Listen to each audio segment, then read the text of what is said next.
So thank you everybody for coming, despite the unfortunate timing, late in the week and early in the morning. I'm Francesca Pianosi. I'm co-chairing this session with Elena Toth, the EGU Hydrological Science Division President, and Chloe Hill from EGU Policy. Where is she? As you have seen, maybe from the abstract of the session, the starting point for us to organize this debate was the consideration that it seems most of us, and by us I mean scientists and academics working in the European Union, the EU is perceived generally as having a very positive role, an influence on our scientific profession, but at the same time, it's probably good from time to time to stop and articulate what these benefits are and reflect and also discuss the challenges, because there are also challenges, of course, particularly in times when on other levels the benefits of EU are maybe challenged and put into discussion. So we organized this session. We are very happy to have our four very excellent speakers who are gonna discuss these topics from possibly different perspectives. So we have four talks roughly of 10-15 minutes each.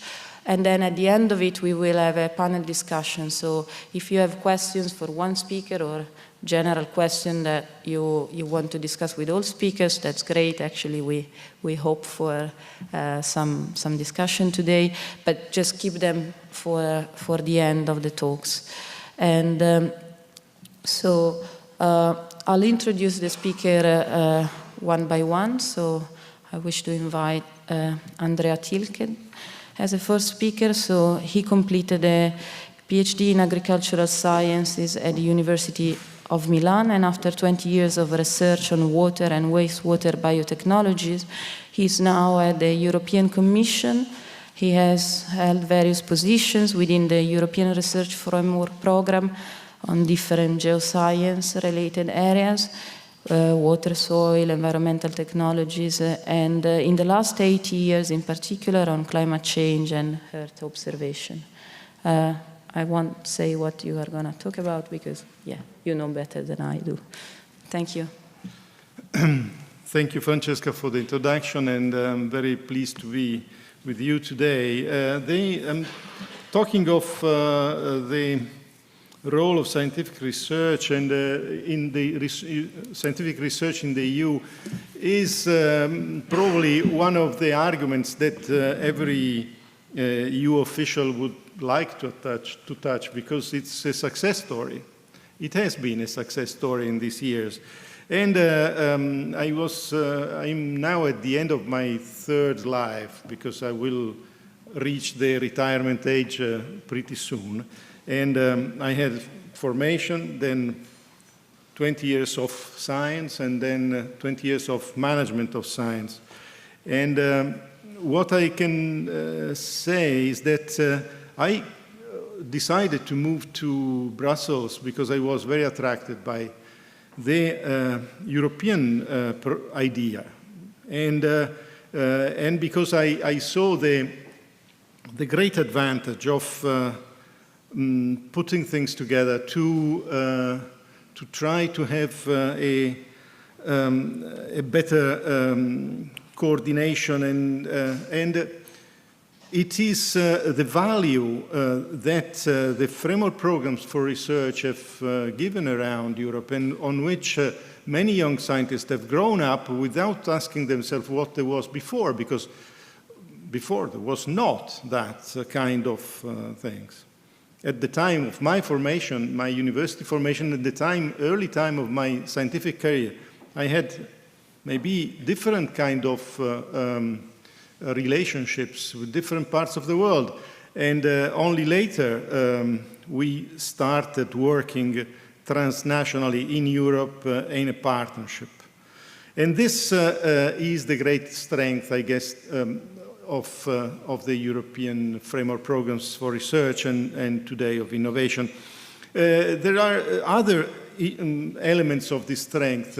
For sure, the stability of this program that since the late 80s has grown up but has never returned back, has addressed new things but has not deleted or cancelled, or so it's something that has added a stability in an area where, looking at national circumstances, sometimes you have very much fluctuations in the funding, in the support, in the stability of governments and so on.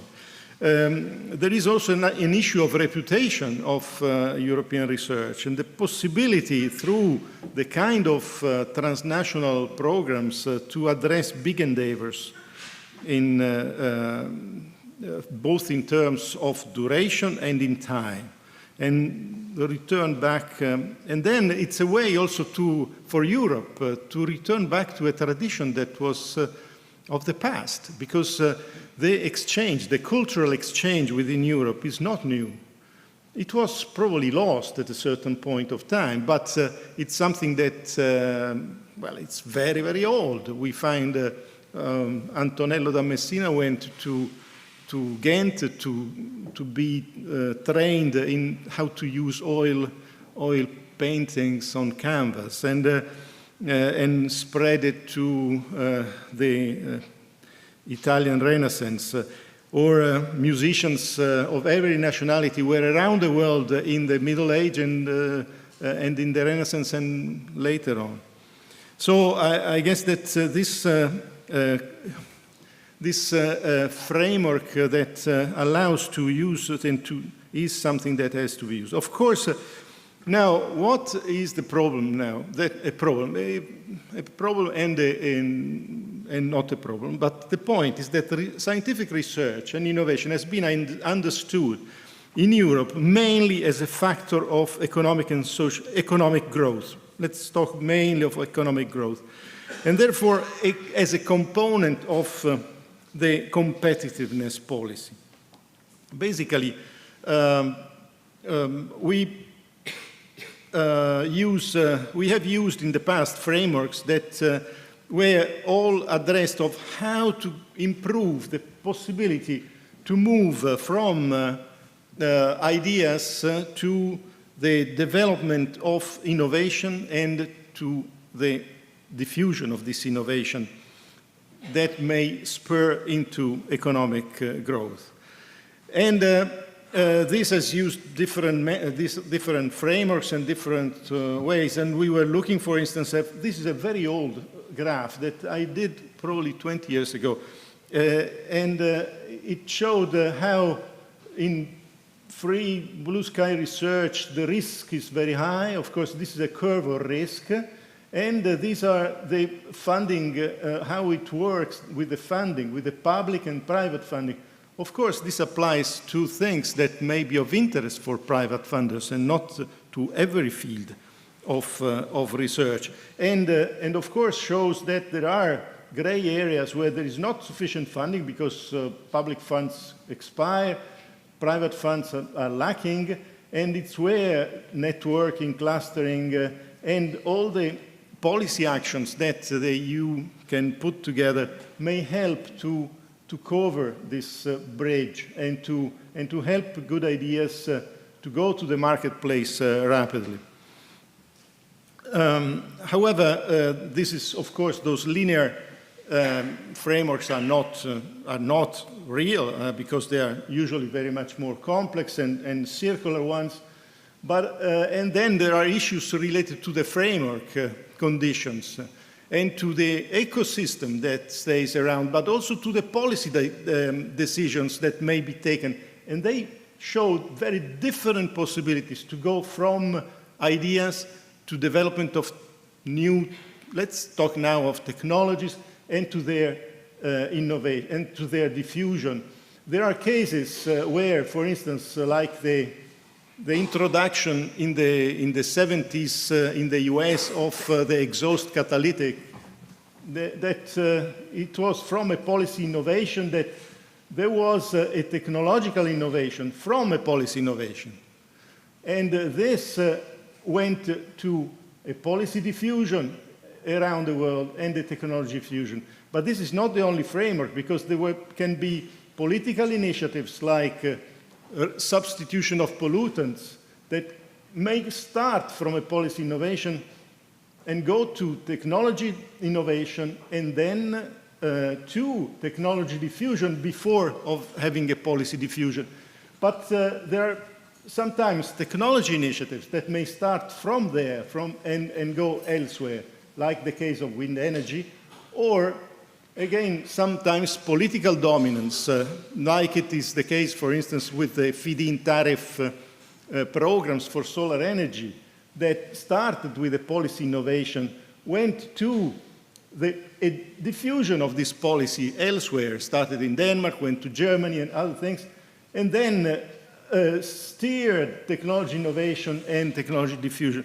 So very complex frameworks that may change and may depend very much on this kind of things. As however, there is a sort of agreement that more or less the amount of expenditure in research and innovation is in some way related to economic growth. But also that, it's not true.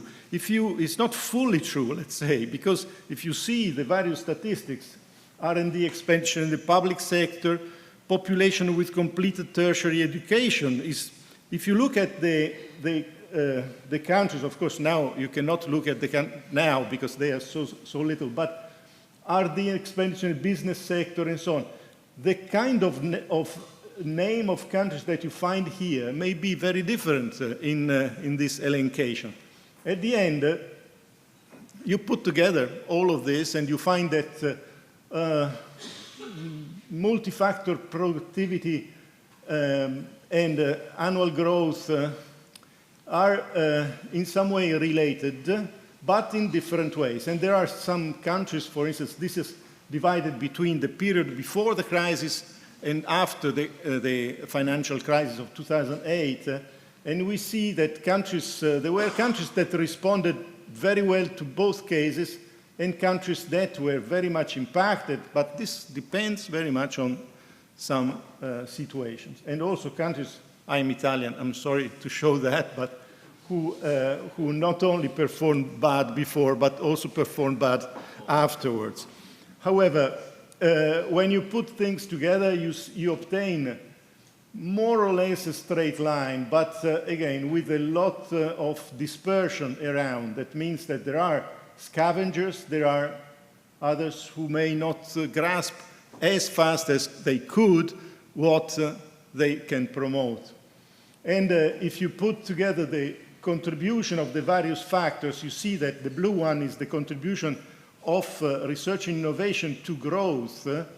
It is not everywhere the same, and there are, in some cases, a strong dimension due to the capital availability, but also to other factors of framework conditions that in some cases may absolutely dominate the picture. So, again, and the performance, okay, but in any case, the framework programs, after the 7th framework program, we introduced a third pillar that was the one beyond the excellence-based bottom-up research and societal challenges. The excellence-based research was in some way introduced at the same time with a different framework, which is the European Research Council, and we will hear more about it later on, so I will skip about this and use another success story, in particular for young researchers, but we will hear from the next speaker about that. But we are in a situation of which is dynamic. Of course, we are in Europe, considering also Norway and Switzerland as part of this Europe, which has the higher number of graduates, much higher than in the US and in Canada or in Japan and Korea. However, we are, if you look at the performance in terms of development of high-tech companies, new we are really going very bad, in the sense that in other countries there are much more dynamic situations, and those companies that stay in the EU are almost none of the most innovative startups and fast-growing companies take part in our research programs, for instance, and this is a bad sign. However, we want to address this point, and we have started now in a European Innovation Council pilot test to test the way of also using a sort of model of the European Research Council for innovation that is very much based on bottom-up, on the fact that giving a lot of freedom to proposers to propose new ways of innovation. I skip several. However, in between the two parts, fundamental research and fully creative and innovation, there is a big area in the between.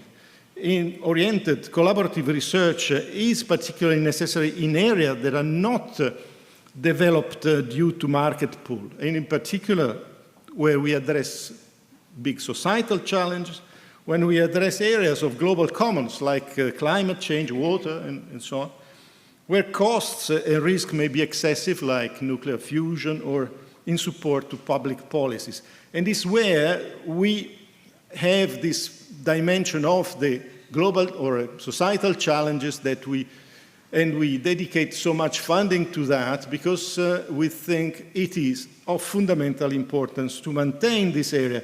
And there is some novelty now because in the discussion for the future framework program, we call it FP9, we have started discussing about mission-oriented research and innovation. Mariana Mazzucato is a professor of UCL who has written a book on that and has provided some consultancies to us. The idea is that we need missions in order to stimulate the creativity of people and to give through the public intervention some directions, but that may lead to solving complex societal challenges through openness, collaboration, and competitiveness, and so on. Again, I skip because I see that the time is going fast. Because just to say that in the field that I follow in climate change, we need a lot of this. We need a lot of mission-oriented actions because this was what we had our roadmap to 2050 that we produced, the policy, the DG, the European Union produced, the European Commission produced in 2011, showing that we needed to reduce by 80% emissions, and there were areas that were particularly resistant to this reduction. With the new policies in place, we can probably arrive to that, but looking at the Paris Agreement goals, we may have to go much deeper, and this needs a lot of efforts, a lot of new thinking, a lot of creativity.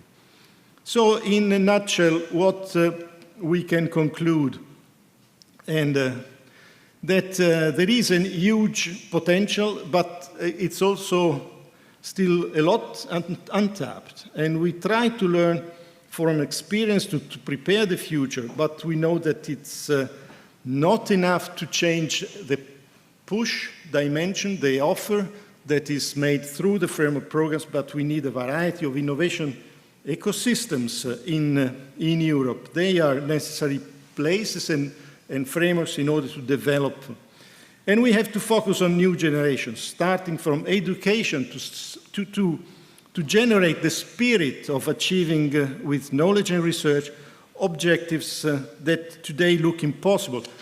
We look for the free citizens of Europe, not subject to some majesty, people who can contribute to the social and economic growth and prosperity of this part of the world, but people who are capable to think, and not to think only in terms of what has been thought already, but people who can think in new terms and can cross over science and humanities for building a better future for all.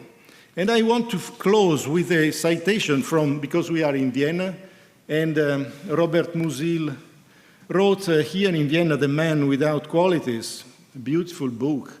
And Robert Musil, a great writer, he was, by the way, an engineer. But he was, of course, more a philosopher and a writer than an engineer. But he wrote something extraordinary, chapter 4 of this. If one wants to pass through open doors easily, one must bear in mind that they have a solid frame. This principle, according to is simply a requirement of the sense of reality. But if there is such a sense of reality, then there must also be something that one can call a sense of possibility.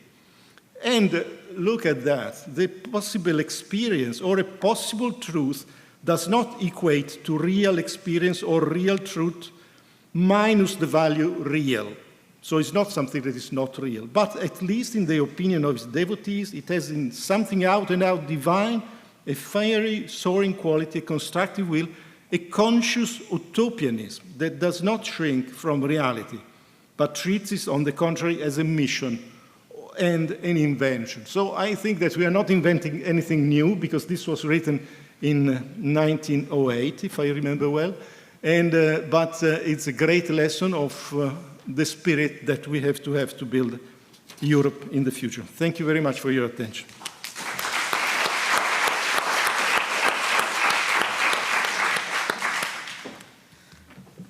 So, thank you very much for your talk and inspiring conclusion. The book is unfinished, to my knowledge, so we still have pages to write, isn't it? The Man Without Qualities, I think. So, as I said earlier, if you have questions for Andreas, please keep them with you, and at the end of the speakers, we will have a panel discussion. Now I want to invite Claudia Alves de Jesus Ridin, I hope. Okay. So I invite Claudia on stage. So Claudia is a geotechnical engineer graduated from the New University of Lisbon. In 1999, she moved to Denmark as Marie Curie Research Fellow, working on organic contamination of soil. She's been a senior consultant in Denmark and Sweden, and then in 2009 she moved to Brussels, where she continues to be the coordinator of the European Research Council Earth System Science Division. Thank you, Claudia. So thank you for inviting me. It's really a pleasure to be here. So my name is Claudia Jesus Rudin. I'm a senior program officer at the ERC, and the ERC was created in 2007 and has certainly been a contributor for changing Europe in a research panorama. So I wanted to show you what is the mission of the ERC. The mission is to encourage the highest quality of research in Europe and supporting investigator-driven frontier research across all fields of scientific excellence. The ERC is quite unique as a European funding body. And what it makes it unique is that it's been created and it's now governed by scientists for scientists. Here we have the list of our scientific council members, and their role is not just to govern the ERC, but is also to be the voice of their own scientific communities, so the various scientific communities. I have highlighted there Barbara Romanovich, who's now the representative, so to say, of the Geosciences community in the European Scientific Council. So if you want to specifically address something to the council, it's always good to interact also with Barbara. She's been here and she was also involved in several of the sessions that were organized.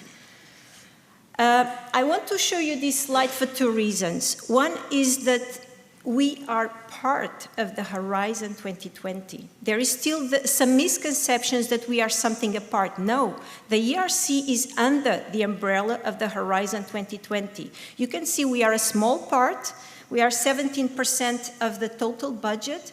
And then in this graph, you can see the increase of the budget of the ERC throughout its startup, so when it started in 2007, and how it has been the progression of the budget from the FP7 and now during the Horizon 2020. So it will be, if anyone here is planning to apply, be aware that indeed the budget is increasing towards the end of Horizon 2020, so we hope to have higher success rates towards the end of Horizon 2020. So in these last 10 years, we just celebrated 10 years of anniversary last year, we have been supporting research talent, and we have funded over 7,000 principal investigators, or what we call our research champions, but it's much more beyond this PI-driven and just one individual, because they have their own teams. So when we look at the figures, we know we have been funding over 50,000 team members, and the majority of them are actually early-stage career researchers, so PhDs and postdocs that are working within the frame of an ERC project. And this is completely in line with what was the objective, and is the objective of the ERC, which is really to fund the new generation of researchers in Europe. Not European, but based in Europe, not just Europeans.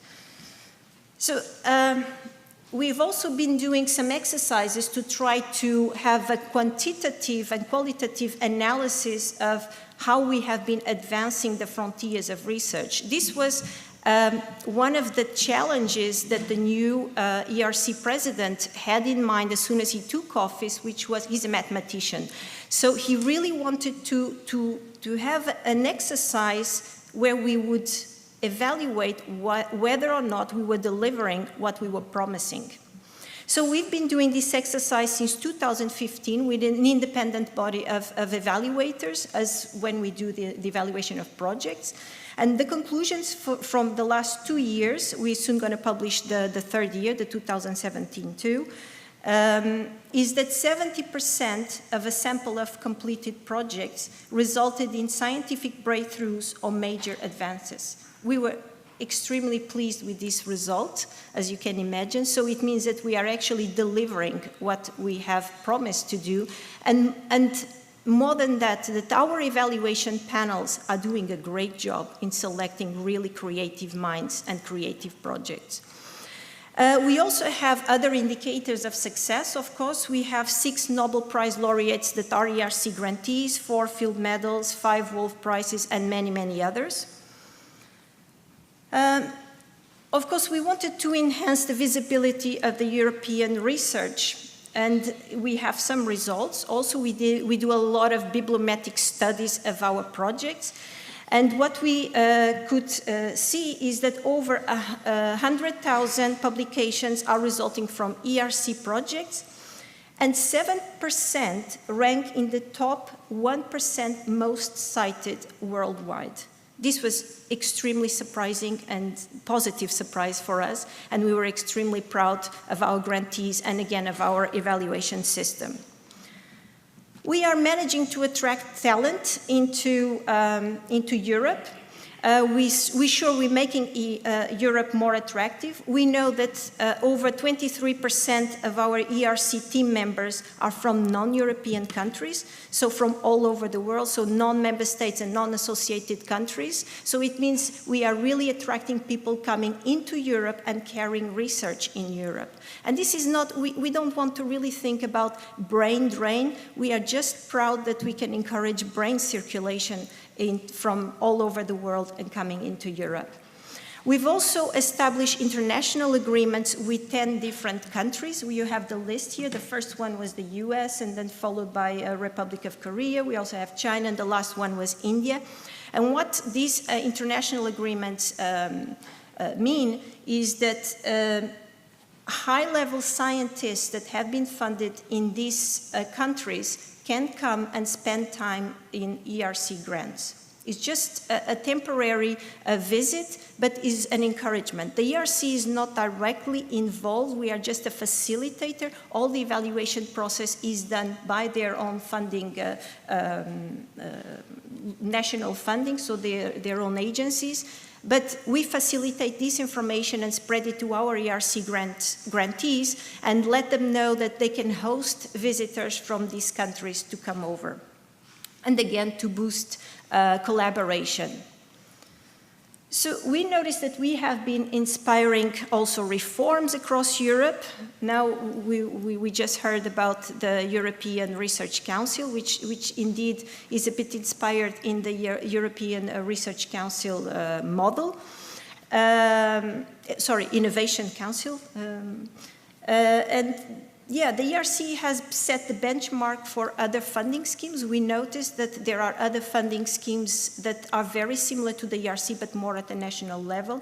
But also new scientific councils trying to use the ERC model into how to have the scientific communities involved into framing how funding should be allocated to scientists. We have 17 countries have also decided to pick up from our reserve lists. So we have a lot of projects at the end of our evaluations for the various programs that we cannot fund, but we would have liked to fund them just simply because we don't have enough money. So what we do is that at the end of the evaluation, our panels mark them as fundable projects, but beyond the limit of the budget. And what 17 countries in Europe did was they decided to trust our evaluation system and go and fund these national researchers that were considered by the ERC as fundable, so they had a worthy project to be funded but was outside of our limits of available fund, and they decided to evaluate it, to fund it themselves. We are boosting research careers. 2/3 of the ERC grants go to early research career researchers. We know we're having a strong and positive effect on careers researchers. We also do a lot of studies with our grantees, and we can see that it really boosts their careers, so they get permanent positions and they get promotions once they get ERC grants. But also we start to notice that even ERC team members are extremely successful, and they move to highly prestigious host institutions, and some of them are now coming back also in our most junior scheme, the starting grant, and being successful. So it's really like a breeding of high-level scientists in Europe. And we know we have a key role in training and develop the next generation of top scientists, as I just mentioned.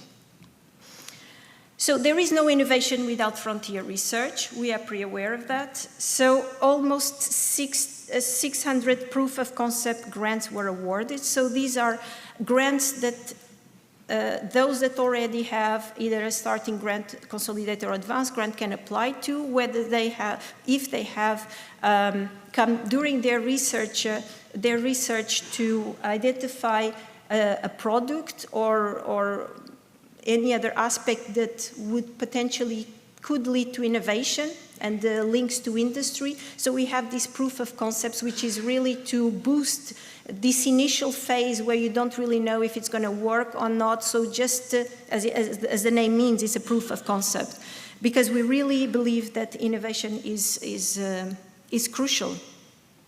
And ERC projects have led to 800 patent applications and setting up 70 new ventures.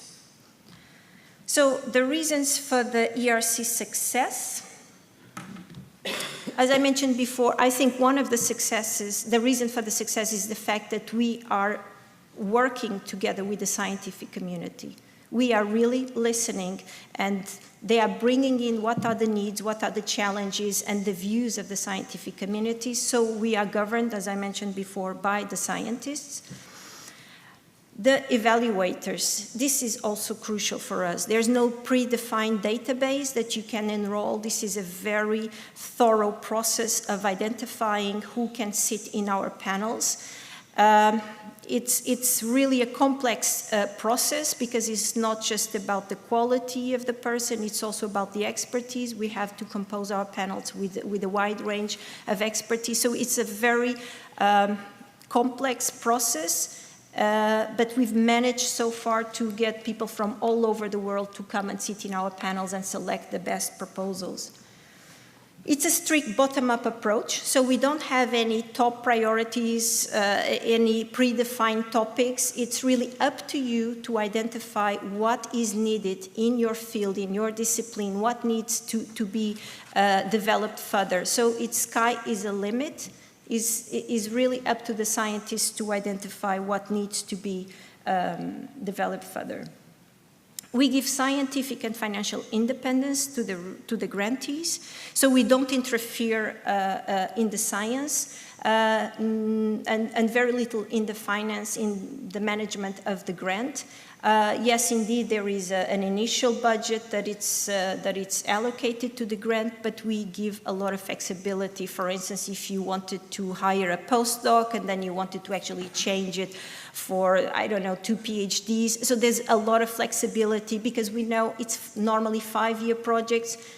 There has to be changes. It cannot stay exactly as when you submitted the proposal. But we trust the principal investigators that whatever change they want to make, surely it is for the best of the project. They would not try to hijack their own project. The size and the duration of the grants are quite comfortable. It's up to 5 years and varies from 1.5 to 3.5 million euros.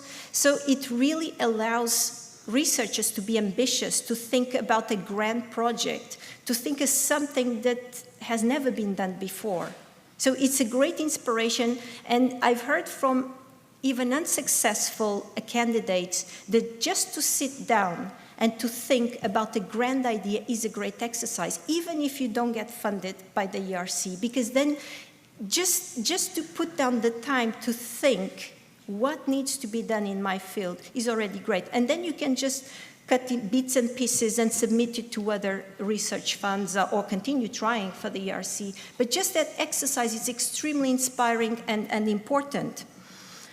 And then the simplicity of the schemes and of the procedures, we try to simplify as much as possible. And I would really invite you to speak up and blow the whistle if you feel that we are moving away from this objective, because we really want to continue loyal to this idea of simplicity of schemes and procedures. But as we grow, we may lose sometimes focus. So it's very important that we also get feedback from you. And as part of the executive agency, I couldn't help finishing with this statement about the efficiency of the management and support of the ERC executive agency, which is where I work. We use 2% for administrative, so of our budget, we use 2% for administrative costs. So we are considered one of the most efficient funding bodies in the world. And this is what I wanted to tell you. Thank you very much. I will leave you this figure that was shown already before with all the numbers, all the accomplishments of the ERC in these 10 years. And I'm sure there will be questions later on. So thank you.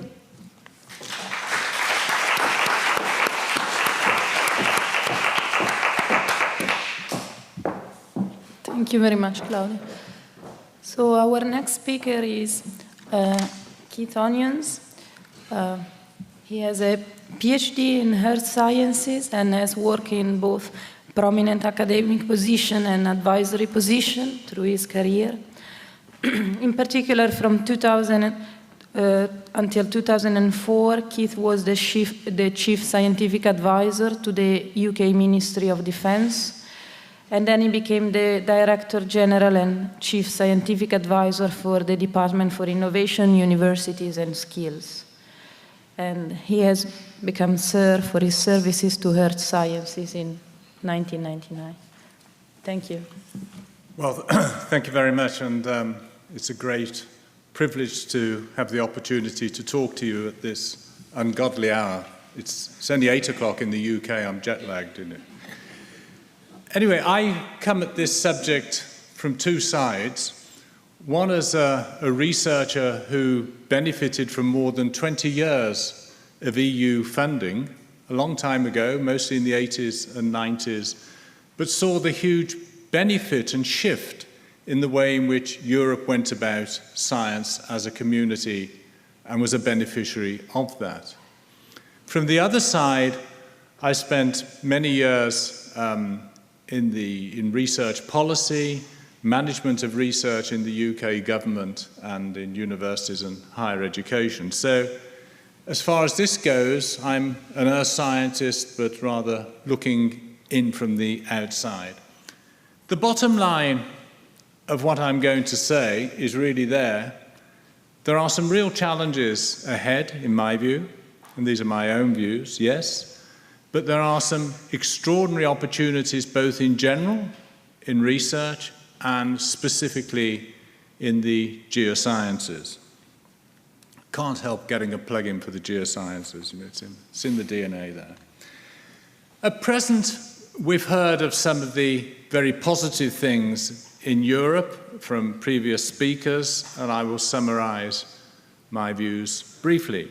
At present, the positives are we do genuinely have an excellent science and research base in Europe, not least of the stimulus that EU funding over some decades now has produced. We also benefit from a mobile scientific community. This was alluded to earlier. I mean, if one goes back to the early days of the origins of university in Bologna and Paris and Oxford and so on, you find that people were extraordinarily mobile. Yes, they all exchanged in Latin. I guess we're not as good at that now, but mobility has been the key to intellectual success in the world, and we do have a very effective mobile community. I think the other positive in sort of more economic terms is that the overall economic picture in Europe has improved. There is a better picture of economic growth, and on the back of that there should be more confidence and in research spending, particularly proportionate to gross domestic products. The focus on societal challenges, global challenges, industrial technology challenges, challenge-type funding, which we're seeing, we've heard quite a lot about in the first presentation, we're seeing it also in national policy, is a tremendously good thing. And I'll come back to that because I think it provides some fabulous opportunities in research and in the geosciences in future. However, at the present, there are some challenges. And this is not the forum to talk about geopolitics, but it is a forum in which we have to be totally realistic as to the backdrop of the world that we're living in at the moment. In reality, the geopolitical framework has changed very substantially over the last 5 years. And the political landscape in Europe has shifted substantially. This is unlikely to stay still. Nobody has a crystal ball and say exactly what's going to happen, but few would say we're fortunate to be in a period of great stability. We're probably not. Risks arise from this, and I think we need to be realistic about what the risks are. There's a real risk to confidence at all levels. What do I mean by a risk to confidence at all levels? There's a risk to national governments within Europe, here and there. There's a risk to people in policy, in science policy, academic policy, research policy. There's a risk, perhaps even more important, to young people in science and to individual scientific researchers. There's a risk that comes on the back of that to a reduction in mobility. As a young scientist, I was, like many of my generation, there was only one game in town. You finished your degree and you went to the US with great confidence. That is a confidence that needs to be there to cause young people to become mobile in the international community. There are risks to that. And there's a risk particularly at the national level, of governments looking a little more inward and rather more short-term in their investment responses. Now, these are risks that I think we need to be realistic about, but not depressed about, because I think the opportunities greatly outweigh them. But my personal view is that we should have some response to this at a time like this. I'm absolutely behind and endorse and can see all the advantage in the EU sustaining and building on its excellent science programme, which we've just been hearing about. This is a huge success, and it'd be a bold statement to consciously, overtly reinforce and build on that. They're profoundly important. Coming back to a risk on mobility, I think it would be equally important to enhance, well, promote and support mobility of researchers within and beyond Europe, even more. I completely concur with the comment that this is not about brain drain and getting a lot of people here or losing people, and there's a risk we could lose people from Europe at the moment. It is a matter of brain exchange, and I think it's really only the EU that can give this focus and promotion to this level of mobility. And an appeal which certainly every youngster in the room will share, but the ageing population will share as well. We need to support early career researchers and promote support from them, because in some ways that is where the deterioration in confidence is at the greatest, if young people are struggling to get support and research. So I think those are, if you like, no-brainers of things that we should be doing, and I think the EU clearly are doing a lot, and they have a central role in that. Let me turn to this interesting area of challenge funding, which I see enormous merit for research in general, and I say specifically as well the geosciences. We've seen at the EU level, and indeed national levels, more and more programs that focus on challenge funding. And there's a great merit to that. One is challenge funding by nature. It addresses an outcome. An outcome might be an aging population, a healthy aging population. That is an outcome that we desire. Those are societal challenges. Equally, they address the question of impact. Impact immediately starts to get mixed up with innovation, GDP growth, spin-out companies, and so on, but challenge-based research does address, to some extent, outcomes and impact. There's some interesting alignments within Europe at the present time between EU programs in societal and global challenges and national programs. And the interesting thing of that is it does mean that we see the world in a similar way. And for example, of societal challenges, we see ones in sustainable energy, we see them in sustainable agriculture, we see them in social programs as well. These are immensely important. There's also some alignment already in industrial strategy and enabling technologies. Artificial intelligence is quite pervasive as an enabling technology or industrial strategy grand challenge, as are things in quantum communications, as are things in robotics. That commonality is good. I want to finish off and just say something about the geosciences. And I think the geosciences have tremendous opportunity and probably are at least as important in the future as they've been in the past. And the reasons for that, in broad brush terms, are quite simple. We're moving towards a population of 10 billion people on the planet. Most estimates have us reaching 10 billion by 2050 at the latest. The impact of 10 billion people on Earth living in a well-found way, the environmental impacts are going to increase massively, particularly in urban environments.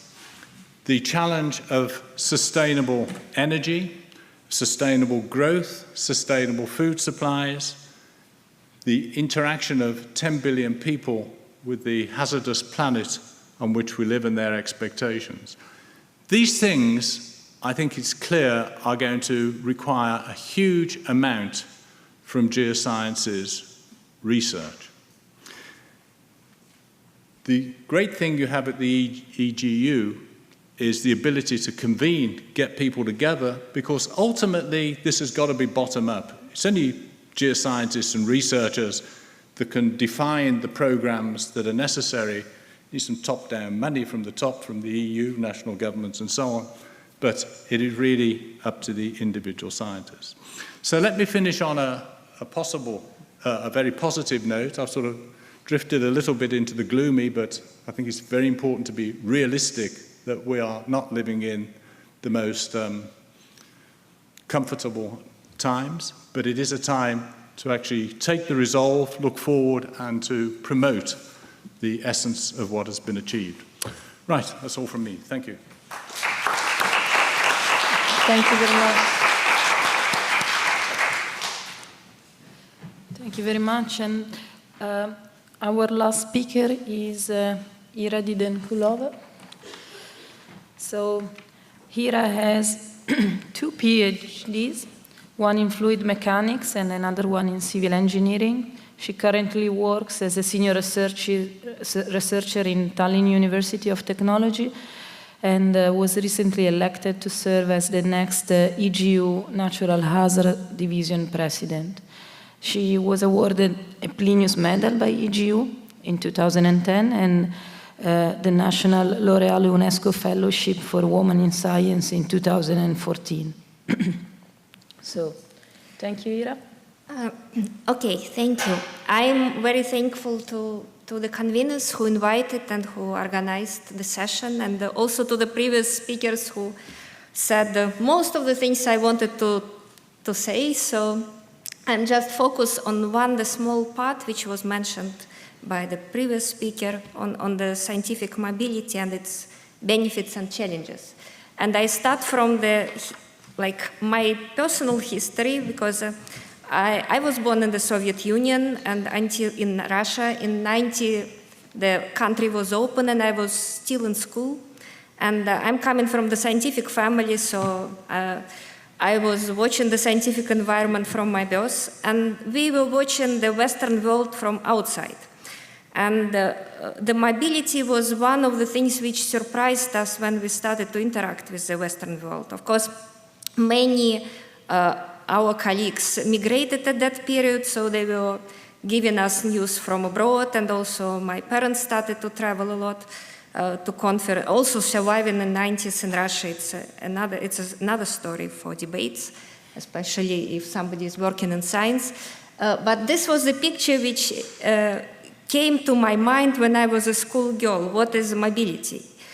In Soviet Russia, there was no mobility. Even now they force it, but it's much better now. But at that time, there was a school philosophy. So there are, let's call it, centers of excellence, different schools and different traditions all around Russia, and you grow up, you start in one school, and then you go deeper in research, you get the methods, and I would call it this intense farming.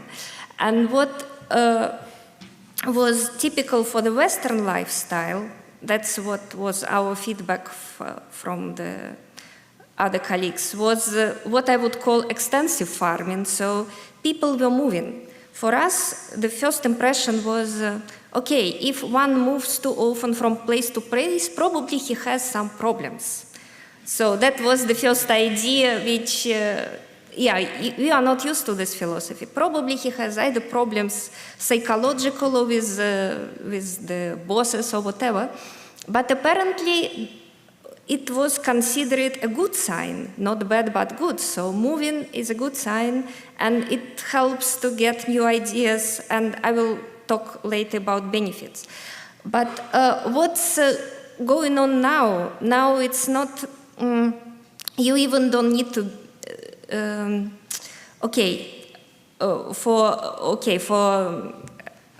I put my thoughts in a row. So moving from intensive farming to extensive farming, that was a big change for us when we were moving to the Western world, is not even necessarily nowadays with all this boom of virtual life. So you don't need to like cross out one of these methods. You can keep both, and I think it's also one of the challenges, something we can do now. And the benefits of mobility. So it's not only just going, widening, it's more than that. So when I started to, I graduated in Russia, I got my first degree in Russia, so my PhD degree in Russia. Only then I moved, I started to travel, I moved to Europe. And then I realized that there are clear benefits, and it's more than I could think when I was thinking about it before. So some are on the ground, some are very basic, so the networking, so you keep the contacts, then you, of course it's a lot about expertise, you get different methods, and it's also double-sided because both sides are benefiting from it, the one who is traveling and the one who is accepting, so he also gets some. Then enlarging the area, this is about extensive farming. Then different way of thinking. That's what you develop while traveling. So then there are some unique things you can access being mobile. So unique facilities and unique infrastructures. And it's also quite popular within geosciences. That's what we are working with. And possibilities to reevaluate your research and look at it from a different perspectives. So I would call it like starting every time you go to a new place, you start from the scratch, you start from the beginning. This is like a new start for me, and I can reevaluate, I can think over, and it's also what Claudio said about ERC, sitting down and looking what are the main challenges in my field. So this is about the same. Mobility also supports this. Chance to concentrate on work, yes, it's the direct consequence. And also there are these cultural benefits which are there, the languages and learning different cultures. But there are also challenges, and among those challenges, I would put first the family life. That's how I see it myself. So I did most of my career independently, in a sense. So without children, I mean. And when we got children, it's a totally different story. So it's much different and much more challenging. And the dual careers is another side of this, because you are not alone, you should somehow arrange your life so you and your partner can live and be happy and do your work happily. So that's another point. And there are some national things. So the what I call relations with the home country, and the challenges during the reintegration period, because some countries, I can't say about everybody, but I know some examples, EU countries, so they have a certain career passes, so within the country. And if you live abroad and then you come back, you miss that time, so if you plan to reintegrate after. So this mobility experience is very valuable for you professionally and scientifically, but in your own country, you lose. So you remain on the same level you left because you don't follow the local rules. So those are challenges to face. And those, and okay, reasons for reintegrations are different and they are personal, but this challenge exists. The next one is easier, but it's still a challenge because many, if it's not migration, if it's mobility or longer term mobility, you usually have your obligations in your home lab. And now with virtual reality, you can, like 24 hours a day, you can keep contact with your people, but still it needs training, so it's a challenge, supervising from distance, teaching also, so those are issues. And I put other things, which I focus on the next slide. There are also documents. So if you are inside EU, yes, but if you are coming to EU from outside, you have visas, you have work and residence permits. And people inside EU, they are so happy they don't have these constraints, and it complicates the process.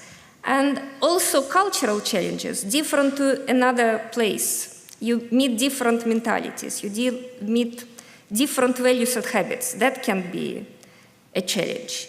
And health issues, if you change the climate. And okay, the additional expenses, that's minor compared to the one what was before. And then when you come to EU, so, okay, mobility in EU, I'm giving very positive presentation. So mobility in EU is very well supported. So there are numerous programs, and there is a reason to support it. As was just mentioned, ERC considers it a sign of scientific excellence, so kind of mark. So there are numerous national, international programs which support it. And at the same time, EU organized as one world. You can travel. And that's it's a great benefit. It's a freedom in a sense. And it's also similar cultures. So I wouldn't put on the same line all the EU countries, but the values, the basic values, the life standards are not, the differences are not that huge. It's possible to adapt because you know what I mean. So for example, I wouldn't make any examples. So the cultures are more or less similar, and the climate is also similar for adaptation. So all this makes mobility within the EU rather natural. So it's a part of our life, and we should value it and support it. And I came across an interesting study about geographical trajectories after PhD. So it was a GRC report from 2007, and they were looking at different, they call mobility as 3 months mobility or more than 3 months mobility. And they found out that 60% of European researchers not report in the international mobility. So there are, of course, short-term mobilities like conferences and short visits, but more than 3 months, so 60 are immobile. So for me, it was a bit strange. And it was found that, okay, the women researchers are less likely to be mobile and very often are immobile. And also another category was a couple with children. So they were found to unlikely to be mobile researchers. And they also looked at the different career paths. So they considered it's time after PhD, so they were considering independent or recognized researchers, so it's soon after PhD, the postdocs, then established researchers, so it's mid-career, and then leading scientists. And they found that leading scientists are actually more mobile than the younger ones, which was strange, but I still relate everything to the family issues. And I'm finishing. So there are numerous, so I was focusing on this gender and family issues. So what I just said, that families and women specifically need special support. So something already exists. So there are many programs who are paying extra for families to support them financially. So I found one very interesting German program, so organized by the Nobel Prize winner, who supports the mothers in science with little babies to cover household expenses for the first year of the child and help mother to work, because this is the time when women are very vulnerable. And there are also, this is a very good sign, but there are also things which are not money related, and they are quite important. You can't solve everything with money, and those are this social and information support. You are lost without information if you move to another country. And dual careers, so it's another story. And that's my conclusion. So EU represents a very healthy and supportive environment for mobility, and it has lots of programs which reinforce mobility, and they support it at different levels. But there are some things which are not only money related, and they probably should be looked at. And I stop here. Thank you.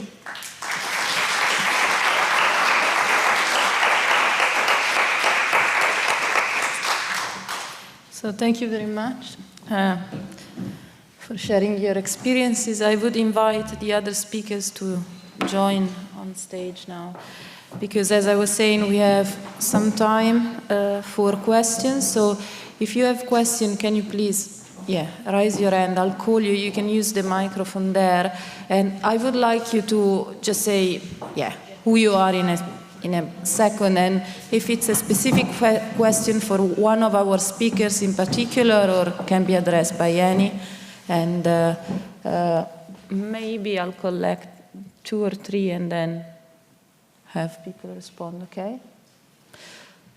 I saw some hands there, but, well, maybe yes, and then Elena, if you want to go after.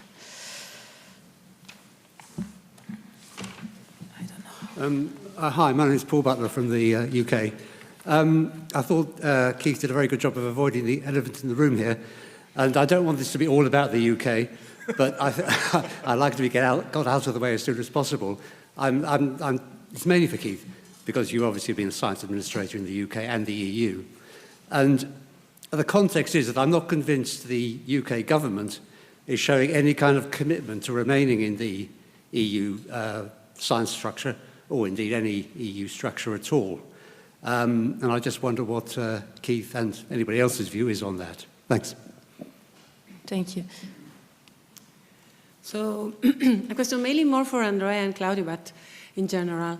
Do you foresee a shifting, for example, in funding from European agencies to national agencies, as we see in some of our funding institutions, also European ones, we see this kind of shifting, so the money does not come from Europe, come from your country. And actually, since we have seen, I am Italian too, so since we've seen that actually in some of our countries, research is certainly not the top priority. Do you foresee that this kind of shift in the future, and what actually this will come out in?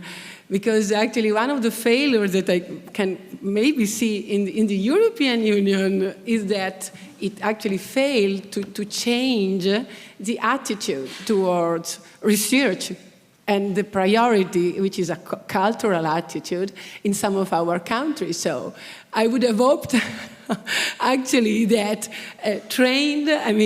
pushed by European Union, Italy, for example, would have become much more eager to improve and boost its research, and it's not. So do you foresee in this troubled period, and when we are looking even more inward, an additional deterioration of a situation which is already far from good in some of our countries? Thank you. Maybe we can collect one more. Yes, please. Claudio Gandolfi, once more in Italian, I'm sorry. I have a question for the first two speakers. The view that you presented is that the EU has been very successful in boosting research, less so in innovation and knowledge transfer, let's say. You briefly mentioned EIC.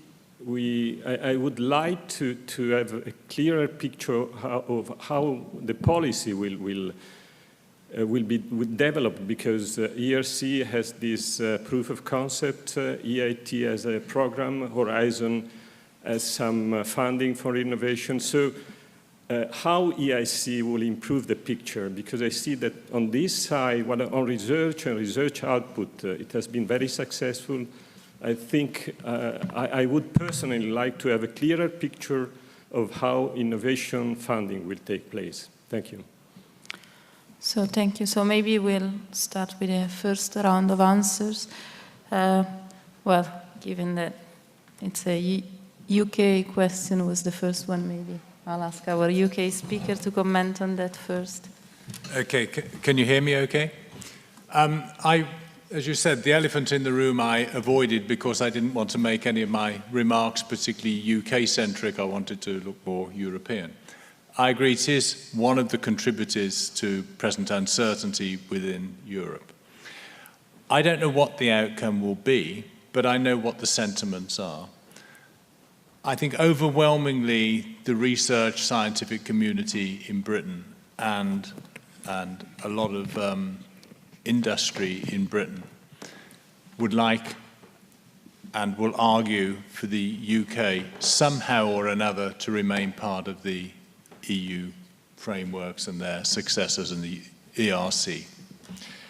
How it will work out, I don't know. My instinct is the pressure will be overwhelming. I mean, money eventually buys things.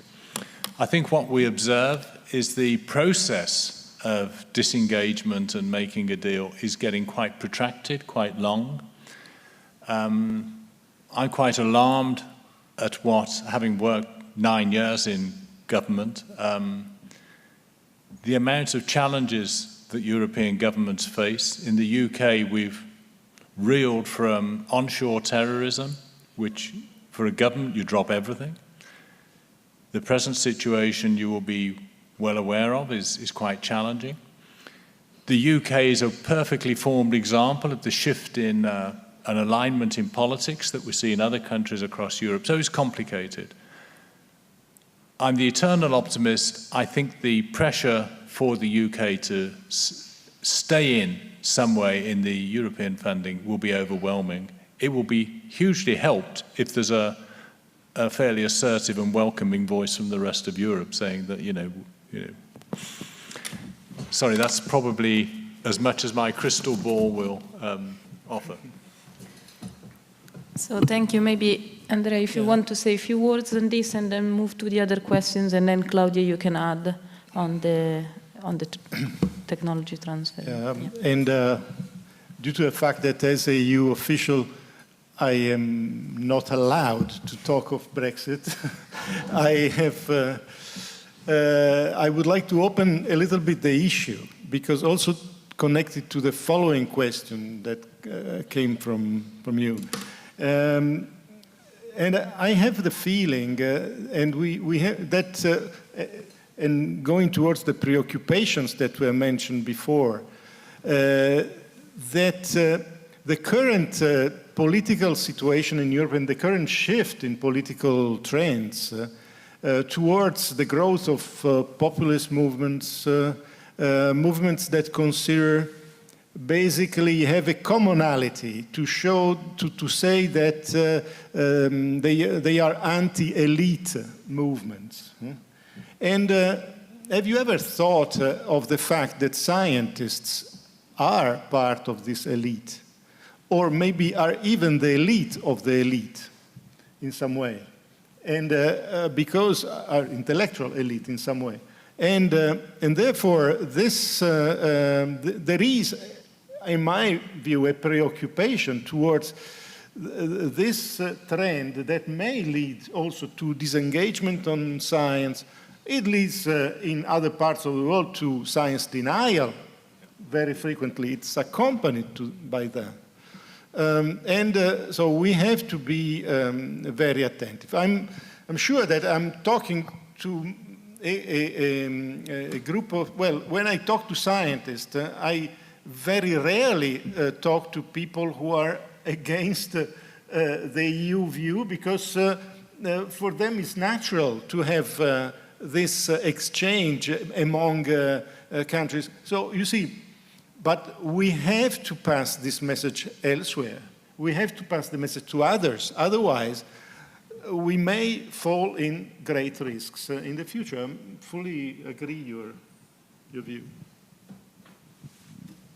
Well, just picking up on that, what we've seen now with the negotiations for FP9 and all the campaigns that the ERC president and ERC representatives are going and doing across Europe, indeed, we are facing this issue, which is when you start the discussion is, oh yes, we love the ERC, but then when the discussion moves, yes, and about payment for the FP9 and European Union, then it's not so obvious and so clear in some countries. So this is quite worrisome.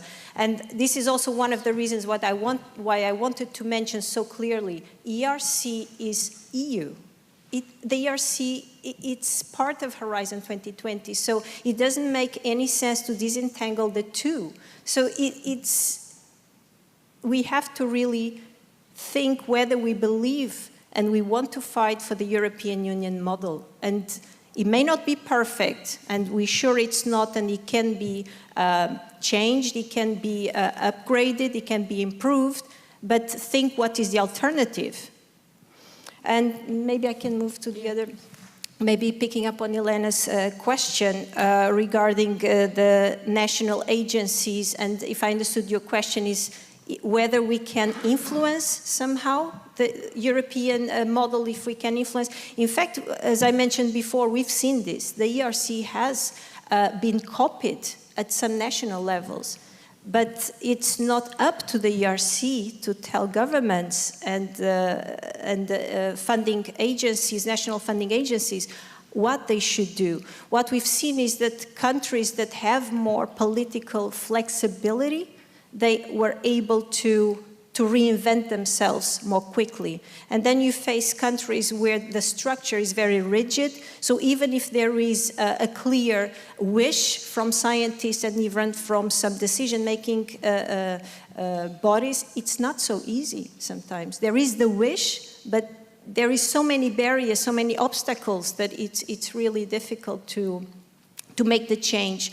I think there is some revolution, and I think the ERC is contributing for this, not only at the national level, but also at the host institution levels, how they recruit people and how they give flexibility, and also how they encourage young scientists, for instance, to demonstrate their independence. There is now some change in more traditional host institutions where, for instance, the PhD supervisor or the head of the lab always has to go in all the publications of everybody that's in the group. And now it's becoming very clear that this can damage a young career scientist, because it's extremely difficult for them to demonstrate their independence, especially if there's no mobility to present in the track record.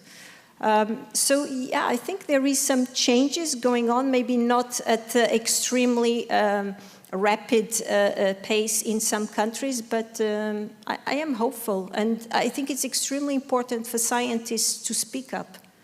It's not so easy because that's not your job. Your job is to do science, but you cannot really, isolate yourselves from this discussion, and I think the sessions you're organizing here and the efforts that EGU is doing regarding policy are extremely important, and the voices of scientists must be heard. I have to give a reply about the EIC, the European Innovation Council. Of course, we are not yet at a fully fledged situation, because we are now in a pilot phase, in an early stage of a pilot phase, and we will see the developments in FP9, if this will be maintained and continued, but most probably yes. Now, the point that Europe is less successful in innovation is something that is struggling our policymakers since a long time. And the tentatives to address this point were many, and not all successful, let's say, or some unsuccessful. But the idea behind this was to try to, first of all, look at examples from other parts of the world, for instance, DARPA in the US and similar agencies, how they have been successful to promote innovation. Innovation is a complex process and cannot be only a push process. It should be linked to other elements. And these elements, however, are not only dependent at the EU level, but depends on national circumstances. And we see that looking around Europe, there are many different things. And what I said before of the need of ecosystems for innovation is fundamental, because for instance, in Italy, you are Italian, and you know that some industrial districts were extremely successful. And they are the only ones that are continuing to grow sometimes with a situation in which there is a degrowth in other parts of the country. Where you combine together, you have an ecosystem where many different competencies and small enterprises cooperate together in value chains and in supply chains, in technological supply chains that may create the environment and the ecosystem. So it's complex. The point is having a single brand, EIC, may be something new. It's like the ERC. It's not that before there was not funds for fundamental research, but it was necessary also to create a brand, to create a place where you can go and have a reply. So it's an important step forward, I guess, and I hope it will be successful. If I could just make a very brief comment on this. One of the things I do to stop me getting too old is I'm chairman of Cambridge Enterprise at the University of Cambridge, which is that part of the university that commercializes and licenses the research from the University of Cambridge. But just a couple of points. Many national governments and even the Commission have a concern that investments in research in Europe are having less societal benefit and economic benefit than that in other parts of the world. That we have the pressure coming on this from national governments increasingly is therefore unsurprising. Point number one, if you actually look deeply at this, we're actually much better in Europe than our politicians and political masters often think that we are. Having said that, the response I've seen so far from the EU looks to me, EIC, looks very sensible. And that's because these ecosystems are very, very bottom up. And they differ, you know, what you get in Silicon Valley is quite different to what you get in San Diego, is quite different to what you get in Boston, is quite different to what you get in Cambridge or London. They are all rather of their own characteristic. Consequently, for the EU to have a system that is stimulating that requires a lot of care. And all I would say is what I heard so far, I can see that recognition and care going in, and I think there's a valuable contribution to be made. But watch out. Political masters are going to expect bigger and bigger bangs for the buck from the public purse. So, thank you. I'm cautious with time, so I'm not sure we have time to get maybe just one final question, if anyone has one. Okay, otherwise I'll maybe ask our speakers if they want to say a concluding remark. And then, yeah, I just want to take the chance once again to thank you for attending this session. But Claudia, would you like to maybe, yeah? Thank you. Yeah, I just want to reinforce the message I just said before, that scientists should not alienate themselves from the political decisions, and they should try to be present. They should try to listen what's happening, and they should try to intervene and make their wishes heard somehow, and so try to influence, because if you don't do it, who is going to defend your own interests? So speak up and find a good channel to do it, a channel that is efficient. I just grab 10 seconds because I spoke too much already, but I repeat what I said before. Scientists have this great opportunity to live in a context where they can really think on what have not been thought before, and maintain this independence also in thinking, in political thinking, in other terms. I'm going to be even briefer. All I would say is that I think there's been a straightforward coherence of message come across from the 4 people that have spoken. I mean, we're all doing different things in different areas, but I think there's been a coherence of message which, you know, we should be encouraged by. Okay. Okay, I'm totally in line with the discussion here. So yes, especially I'm coming from the hazard department of EGU, so we can't be away from the policy. The science should be also linked to the policy, to the society, and all the statements are correct. But I like to be positive, so we should value what we have, and we should take what's going on with us in this changing environment. I also had already some experience with the changing environment, so take it as a challenge and keep going, and let's stop here. Thank you. Thank you.